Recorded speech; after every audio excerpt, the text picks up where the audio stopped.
North Korea threatening to build up its defenses and nuclear weapons yet again. The rogue nation claims that there is a need to protect itself from any airstrikes similar to those conducted in Syria, which officials described as, quote, reckless moves for war. Here to discuss, Michael Pregent and Ben Collins. Ben, you know, it's one thing to have strikes against Syria and hope that it sends a message. It's another with North Korea and Kim Jong-un, who is a complete nut job and totally, I would think, so far, unpredictable. Well, completely, Charles. He is unpredictable. And as you say, I mean, Syria very unlikely to retaliate. North Korea and the unpredictability. You know, we can't forget not just the nuclear weapons, but I mean, there's a lot of conventional weapons as well. So there's masses of artillery that are along that border and millions of citizens in South Korea that they would most likely retaliate.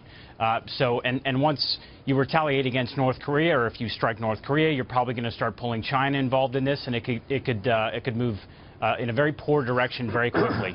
Ben, I know that a lot of things overshadowed the meeting with Xi Jinping and President Trump.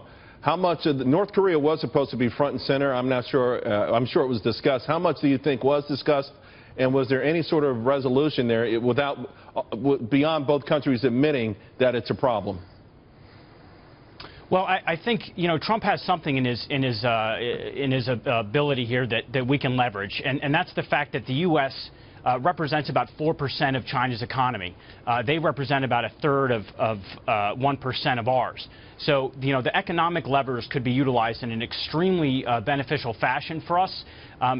Look, the reality is that they are very close to having a weapon, nuclearized weapon, and probably just a couple of years from being able to reach San Francisco. So the time is now, and I think that this president should use everything in his capability, and it's going to be economic in this case, to have China shut off their support.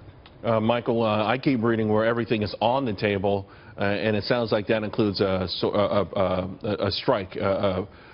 You know, some sort of strike to at least deter or knock the timetable that Ben was talking about maybe off a few decades if possible, but certainly to knock them back a few years. Well, as an intelligence officer in the military, we war gamed what would North Korea do if there was ever a U.S. strike and attack. And just like Ben said, there's hundreds of long-range artillery tubes already aimed south. And the first response in every war game was North Korea would shell South Arabia. And hopefully China's aware of that too, and hopefully do they have defense systems? I know we're sending the Carl Vinson, which is aircraft carrier, but in the armada you know, I'm not sure if that's the right term, but the rest of the ships accompanying it, there are some ships that have the ability, the Aegis system, to knock down you know, these missiles, at least the medium-range missiles. South Korea doesn't have that sort of system nationwide in place right now? Well, these aren't necessarily missiles or rockets, but yes, they'd be able to shoot down, you know, a Scud launch, anything like that.